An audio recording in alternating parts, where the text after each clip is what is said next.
تو سخاوت کا مطلب یہ ہے کہ آپ اتنا خرچ نہ کریں کہ کل آپ کو مانگنا پڑ جائے. اس کا علماء نے ایک معیار بیان کیا ہے, وہ خوب اچھی طرح سمجھ لیں, وہ بڑا زبردست معیار ہے کہ اپنے اور اپنے بیوی بچوں کے لیے 1 سال کا ذخیرہ کر لیں پیسوں کا, چاہے وہ گولڈ کی شکل میں ہو یا کرنسی کی شکل, بہتر ہے گولڈ کی شکل میں ہو. آج اگر آپ جاب لیس ہوتے ہیں تو 1 سال تک اگر آپ کو جاب نہ بھی ملے تو آپ نے جو پیسہ اسٹور کیا ہوا ہے اس سے اسی معیار کی زندگی اپنے گھر والوں کو دے سکتے ہیں جو اب تک دیتے آئے ہیں. اور یہ 1 سال آپ کے پاس جاب تلاش کرنے کا یا کاروبار دوبارہ سے اٹھانے کا آپ کے پاس موقع ہے.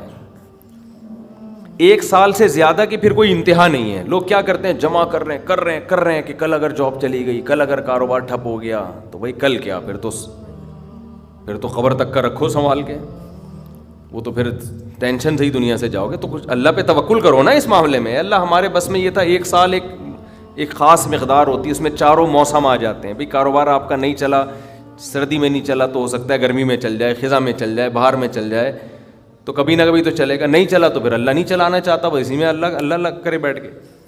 تو جو آدمی اللہ پہ اعتماد توکل نہیں کرتا وہ تو کبھی زندگی میں سکون میں آ ہی نہیں سکتا ہے. تو 1 سال کا اسٹور کر لیں آپ.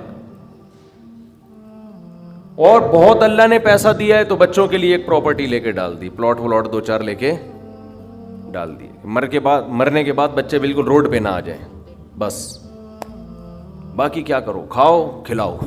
ٹھیک ہے, کیا کریں. ایک لطیفہ سنا دوں, ہمارے ایک دوست نے بھیجا تھا, بڑا زبردست قسم کا. ہمارے ایک دوست ہیں لاہور میں, انہوں نے کسی کا لطیفہ بھیجا, لیکن لطیفہ بڑا سبق آموز ہے. وہ ایک آدمی گیا گوشت کی دکان پہ, شاید آپ لوگوں نے بھی سنا ہو, اور کہنے لگا کہ 1 کلو گوشت دے دو. اتنے میں ایک بندہ آیا, یہ آدمی لینڈ کروزر میں گیا نا, بڑی VIP گاڑی میں, مالدار آدمی ہے. گوشت کتنا لے رہا ہے, 1 کلو.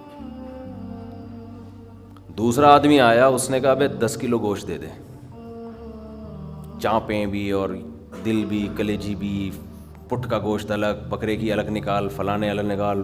بڑے بھائی وہ کسائی اس کو چھوڑ کر اس کے پیچھے لگ گیا نا, اس کو پہلے گوشت بنا کے دیا. یہ جو 1 کلو والا تھا نا 1 کلو والا, اس کو غصہ آیا کہ یار اس کو تو 10 کلو دے رہا ہے کم بخت, 10 کلو والے کو پہلے دے رہا ہے. اس نے کہا بھائی وہ اس کا آرڈر بڑا ہے, وہ پرانا کسٹمر ہے ہمارا.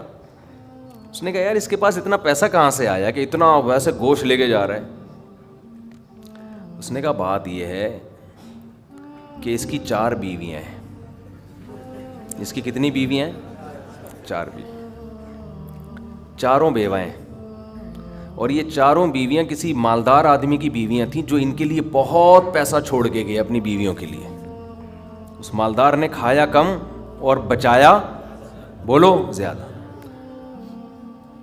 اب بچانے میں زندگی گزر گئی اس کی, تو ظاہر ہے کھانا نصیب نہیں ہوا, مر گیا. وہ مر گیا جب میں نے اس اسٹائل سے کہا نا, تو مجھے وہی یاد آ گیا لڈن جعفری, اللہ تعالیٰ, مر گئے پھر دوبارہ زندہ ہو گیا. کچھ اسٹائل اچھا تھا. تو بچایا نہیں, اور بچا کے مر گیا. اب ظاہر ہے بیوی جو تھی ان کو پیسہ مل گیا ٹھیک ٹھاک. اب ان کے پاس پیسہ ہے, بندہ مارکیٹ سے شارٹ ہے. عورت کو ظاہر ہے پیسے کے ساتھ شوہر بھی تو چاہیے نا, اس میں بھی ڈیزائرز ہیں, اس کو بھی ضرورت ہے میاں کی. تو یہ غریب کا جذبہ تھا 4 شادیاں کرنے کا نا, تو یہ کرتا چلا گیا. پرانے والے کا سارا پیسہ کس کے پاس آ گیا, اب یہ بیوی کے خرچے پہ کھا رہا ہے, یہ بچا نہیں رہا. ظاہر ہے عورت کا پیسہ ہے, تو یہ دوسرے کے پیسے پر ان کی بیویوں سے شادی بھی کی ہوئی ہے اور اس دوسرے کے پیسے پر کھا بھی رہا ہے. اس لیے یہ 10 کلو گوشت لے کے جاتا ہے. سمجھ رہے ہو, اس نے فوراً کہا میرے لیے بھی 10 کلو بنا دے, میں نہیں چاہتا میرے مرنے کے بعد میرا ہوا بچا پیسہ کوئی اور بے غیرت استعمال کرے. معذرت کے ساتھ, ابے پہلے خود تو کھاؤ. اس وقت جو تمہاری حاضر سروس بیوی ہے, بولو تم جب تک میری بیوی ہو تو کھاؤ, ٹھیک ہے نا, تم بھی کھاؤ میں بھی کھاؤں گا. مر گئے تو بھائی وہ اس کے لیے نکاح کا دروازہ، اور جب ہمارے بیانات چل رہے ہیں تو یہ تو اور دروازہ کھل گیا ہے. پہلے تو بیوہ کو رشتہ ہی نہیں ملتا تھا نا. اب تو بہت سی بیوہ ایسی مارکیٹ میں آ گئی ہیں، پیسہ بہت ہے، بندہ نہیں ہے، ہم اپنے خرچے پہ شادی کرنے کے لیے تیار ہیں، کوئی شریف آدمی مل جائے ہمیں. اب تو ایسی بیوہ بہت آ گئی ہیں مارکیٹ میں کہ جی پیسہ ہمارے میاں بہت چھوڑ کے گیا، بندہ نہیں ہے. تو میں نہیں کہہ رہا آپ بیوی کے لیے پیسہ نہ بچائیں، لیکن یہ دماغ میں رکھیں کوئی بغیرت آپ کے پیسے پہ آپ کی بیوی کے ساتھ زندگی گزارے گا، خرچہ آپ کا ہوگا، آپ اس کو پیسہ دے کے جا رہے ہو. تو اعتدال اس چیز میں ضروری ہے. ایسے لاوارث نہ چھوڑو اپنے بیوی بچوں کو، لیکن اعتدال. اتنا بھی نہ دو کہ ہری ہری سوجنا شروع ہوئے. بچوں کے لیے بھی بناؤ کچھ. خیر، کہاں سے کہاں بات چلی گئی یار. تو جلدی سے بات کو سمیٹتا ہوں، کیا کروں، پھر گھوم پھر کے ادھر ادھر دائیں بائیں جانے لگتے ہیں. تو یہ میں ان لوگوں کے لیے یہ لطیفہ ہے جو بہت زیادہ بچانے کی فکر کرتے ہیں. میں کہتا ہوں نا، آپ اپنی اولاد کے لیے بچا رہے ہو، اپنی اولاد کے لیے بچا رہے ہو، کھا نہیں رہے، نہ خرچ کر رہے ہو بچوں کے. تو بچے پھر جب بچوں کے پاس آئے گا تو وہ اپنے بچوں کی فکر میں بچائیں گے. تو آپ بھی تو خود کسی کے بچے ہو نا. آپ کھاؤ، بولو مجھے اپنے ابا کے بچوں کی فکر ہے، میرے ابا نے میرے لیے چھوڑا تھا، میرے بچوں کے لیے تھوڑی چھوڑا تھا. اور اگر آپ کے ابا نے آپ کے لکھ کے بجائے آپ کے بچوں کے لیے چھوڑا تھا تو آپ کے ابا تو بڑے بیوقوف تھے، کیونکہ بچوں کے لیے بھی اس لیے چھوڑا کہ وہ اپنے بچوں کے لیے چھوڑیں. پھر تو کھائے گا کون پھر اس کو بیٹھ کے. بات یہ کہ اللہ پہ اعتماد اور توکل بالکل ختم. یہ بھول گئے ہیں کہ جب انسان دنیا میں آتا ہے تو صرف پیٹ نہیں لے کے آتا، 2 ٹانگیں 2 ہاتھ کمانے کے لیے لے کے بھی آتا ہے. آپ کا بچہ اپاہج ہے تو سمجھ میں آتی ہے بات، 2 ہاتھ 2 ٹانگیں تو بھائی جیسے آپ نے کمایا وہ بھی کمائے گا انشاءاللہ. جب آپ پیدا ہوئے تھے خدا نے آپ کی ماں کی چھاتیوں میں آپ کے لیے رزق پیدا کیا تھا. آپ کا بچہ پیدا ہوا تو اس کی ماں کی چھاتیوں میں بھی خدا نے رزق پیدا کیا ہے. تو اس کا مطلب رزق بچہ لے کر آ رہا ہے. تو فکر کرو اعتدال کے ساتھ، اس کو سروں پہ مسلط نہ کرو. مسلط نہیں کرو، مسلط اتنی کرو کہ بس میں نے کمانا ہے، بیوی بچوں کو فی الحال کھلانا ہے میں نے. اس کے علاوہ رزق کے دروازے کھل رہے ہیں تو کھلے، جتنا اللہ کھول دیتا ہے. بعض دفعہ نہیں کھولتا اللہ تعالیٰ. یبسط الرزق لمن یشاء ویقدر، جس کے لیے چاہتا ہوں رزق کھول دیتا ہوں، جس کے لیے نہیں چاہتا وہ ایڑیاں رگڑ لیتا ہے مگر رزق کا دروازہ نہیں کھولتا. تو ٹینشن کس بات کی ہے؟ یہ تو اللہ کے ہاتھ میں ہے. آپ نے کوشش کرنی ہے، نتیجہ آپ کے ہاتھ میں نہیں ہے. اللہ غریب رکھے تو بھی خوش، انجوائے کرو یار. جس نے مجھے کھلا دیا تو بس میری ضرورت بھی 2 پراٹھے ہیں تو میرے بچوں کی بھی یہی ضرورت ہے. اللہ ان کو بھی کھلا دے گا. اللہ میں لاہور سے آیا ہوں، پراٹھا آتے ہی پراٹھا کھایا ہوٹل پہ جا کے، اتنا مزہ آیا کہ سبحان اللہ. نہیں ملتے پنجاب میں یہ والے پراٹھے، یہ چیز نہیں ہے پنجاب میں. پنجاب میں لسی ہے، پائے ہیں ہوں گے بھائی، یہ چیز نہیں ہے بھائی. رفیع بھائی بہت دیکھ لیا، مایوس ہوتا ہے نا انسان جا کے، وہ ناشتے کا وہ لک ہی نہیں آ رہا ہوتا. تو ہماری ضرورت بس یہی ہے. تو اللہ دے دے تو ٹھیک ہے بھائی، کچھ بہت دے دیا، کھا بھی لیا، استعمال بھی کر لیا، تو چلو یار ایک آدھ بحریہ ٹاؤن میں بچوں کے لیے پلاٹ بنا کے چھوڑ دیا، مرمر آ جائیں گے تو چلو بھائی. اس سے زیادہ tension tension tension tension tension آخرت کی ہے. ہمارے ایک دوست نے پراپرٹی لی، اس کے ساتھ ہی قبرستان بھی ہے. تو بار بار وہاں کھڑے ہو کے بول رہے ہیں کہ یار دیکھو، میں ان سے کہہ رہا تھا، ان کو ڈرا رہا تھا. میں نے کہا آپ اپنا پلاٹ دیکھ دیکھ کے خوش ہوتے رہتے ہو، اصل پلاٹ تو یہ ہے، یہاں ہے، تھوڑے دنوں میں کدھر آنا ہے، ادھر آنا ہے. میں نے کہا یہاں آپ جو پلاٹ لیا اس پہ مکان بناؤ گے 10 15 20 سال کی کہانی ہے آپ کی، اس سے زیادہ کی مجھے سفید بال دیکھ کے لگ رہا ہے کہ ہوگی نہیں. اور یہاں 20,000 25,000 30,000 پتہ نہیں کتنا رہنا پڑے.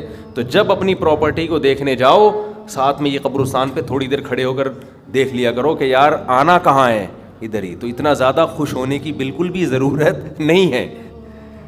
اس کی تیاری کیا کی ہے اس قبر کی، اس کی تیاری کرو. اس کی تیاری ہے راتوں کو تہجد، اللہ کے سامنے گڑ گڑانا، نظر کی حفاظت کرنا، حرام کھانے سے اپنے آپ کو بچانا، اپنی اولاد کی اچھی تربیت کرنا. یہ اس کی تیاری ہے اس قبر کی. ذکر کرنا. دیکھو یہ جو ہم ذکر کرتے ہیں نا، لا الہ الا اللہ یا سبحان اللہ والحمد للہ، یہ ہلکے کلمات نہیں ہیں. لوگ اس کو ہلکا سمجھ رہے ہوتے ہیں نا کہ کوئی تسبیح پکڑ کے لا الہ الا اللہ اللہ اللہ کر رہا ہے بیٹھ کے، کیا کر رہا ہے، ٹائم ویسٹنگ معاذ اللہ. اللہ کو سب سے زیادہ یہ عمل محبوب ہے کہ میرا تذکرہ کر رہا ہے. ہم جب دنیا کا تذکرہ کرتے ہیں پراپرٹی وہاں چلی گئی, ابے تجھے پتہ ہے وہ بھی ہاتھ سے نکل گئی پراپرٹی, اور یہ بھی ہو گیا اور وہ بھی ہو گیا, ابے تجھے پتہ ہے آج کل کون سا بزنس چل رہا ہے, صبح و شام دنیا دنیا دنیا جو کرتے ہیں نا, اس میں ہمیں دلچسپی ہے, اللہ کو کوئی دلچسپی نہیں ہے, یہ فنا ہونے والی چیز ہے. اور اگر ہم زبان سے لا الہ الا اللہ اللہ اکبر شروع کر دیں تو اس میں ہمیں دلچسپی نہیں ہے, لیکن اللہ کو اس میں بہت دلچسپی ہے. نبی صلی اللہ علیہ وسلم نے فرمایا اللہ کے ذکر کے علاوہ سب کچھ اس دنیا میں باطل ہے, سب کچھ باطل ہے. دنیا کا تذکرہ بھی اللہ کے لیے ہو تو اچھا ہے. آپ پراپرٹی بھی لے رہے ہیں تو یار اللہ کے لیے لے رہا ہوں میں, کہ اللہ کا حکم ہے کہ سب اڑاؤ نہیں, کچھ اگر اللہ نے وسائل دیے تو کچھ بچا لو اولاد کے لیے, تو اللہ کا حکم ہے تو یہ ذکر بن جائے گا. لیکن ہمارے ایسا نہیں ہے ہمارا مزاج, ہم تو دنیا کے چسکے لے لے کے تذکرے کرتے ہیں ہر وقت. تو یہ اس کی اگر ہم معمول بنا لیں نا, تسبیح ہاتھ میں رکھیں, میں نے دیکھا اس کا بڑا اثر پڑتا ہے. لاشعوری طور پر انسان کی زبان چلنا شروع ہوتی ہے, لاشعوری طور پر. تو عادت ڈالیں اللہ کا نام لینے کی, سے ادھر سے دماغ ہٹے گا. یہ جو گند میں دنیا کے گٹر جو ہمارے حضرت فرمایا کرتے تھے, دنیا کی محبت کے دلوں میں گٹر ابل رہے ہیں, تو سکون کہاں سے ہوگا؟ سکون خوشبو میں ہوتا ہے, گٹر کی بدبو میں تھوڑی ہوتا ہے. یہ دنیا کی محبت میں بھی اسمیل ہے, ایک بدبو ہے. تو بات میں نے یہاں سے شروع کی تھی کہ اسلام نام ہے طہارت کا, تو طہارت میں عقیدے کی طہارت بھی داخل ہے. تو شرک کیا ہے؟ نجاست.